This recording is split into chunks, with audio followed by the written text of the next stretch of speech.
Big question, is Nigel a piece of art? Yes, end of video.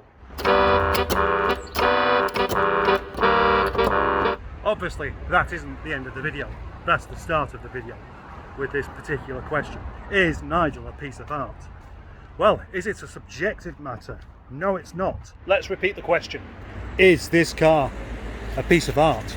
A work of genius?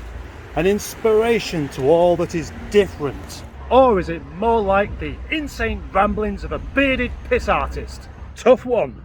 Well, why don't we look at this from the perspective of the creator of this car? And that'll be me. The more I own this car, more work on it, the more it becomes a piece of art. And it wasn't even my idea. Somebody said that to me. Somebody said to me, a man called Peter. Everybody should have a friend called Peter. He said it's a work of art. And I believe him. Other people have said it too, you know.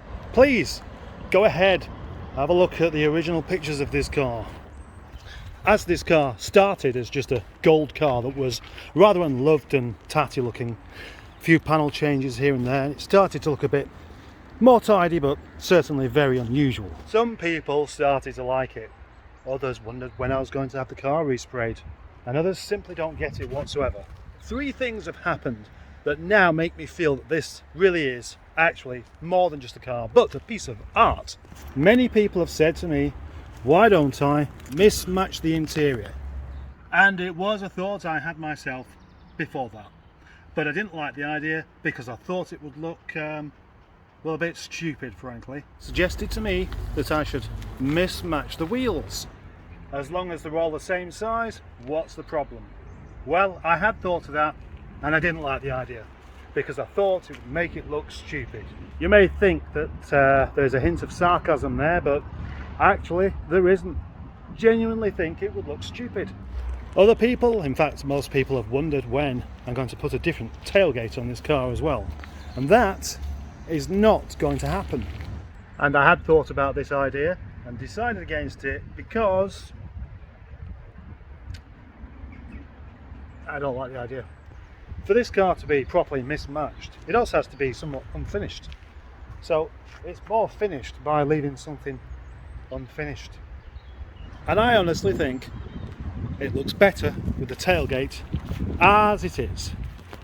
Anyway, back to the question, the big question.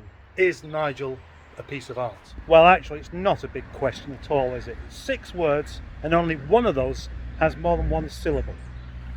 The simple fact is, this is my creation, and I think it is a thing of beauty. When I was a small boy, I won an art competition, which means that I am an artist. And it also means I'm qualified to answer my own question. The Rover 25 is, to start with, a pretty little car.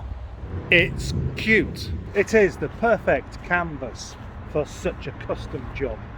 There isn't a more suited car for this kind of work. You may think that the Mini is equivalent, but they decided that, didn't they? Not some independent bloke with a beard that come along and decided that he was going to make it look nicer. The Mini doesn't count.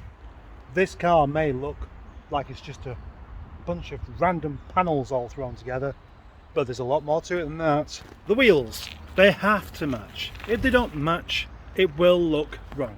Some of the most interesting and thought-provoking and flamboyant of people may wear the most unusual clothes, a bit like that racing commentator whose name evades me, but they always have nice shoes, and the shoes are like the wheels.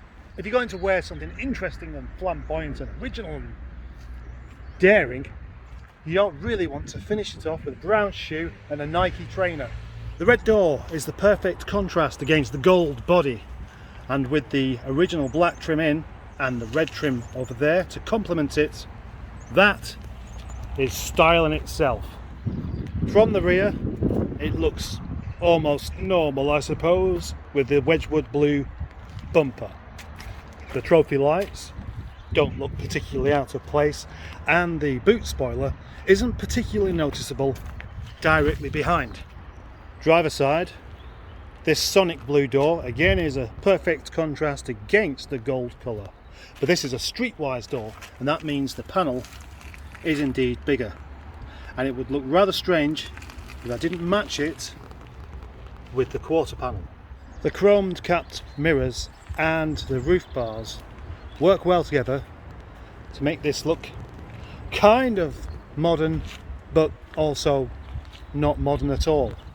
That's proper artist speak, isn't it? But it's really what I think. There's an awful lot going on this car, but it doesn't look too busy and it doesn't look cluttered. It just looks right. From the small Rover badge at the back to the Project Nigel detailing there, and the roof bars and the chrome caps and even the vents on the bonnet and the mesh grille. I don't think this car could look any better than it does now. Even the way the aerial sits in between the roof bars like that, it's not going to go anywhere else, but it just looks so artistic.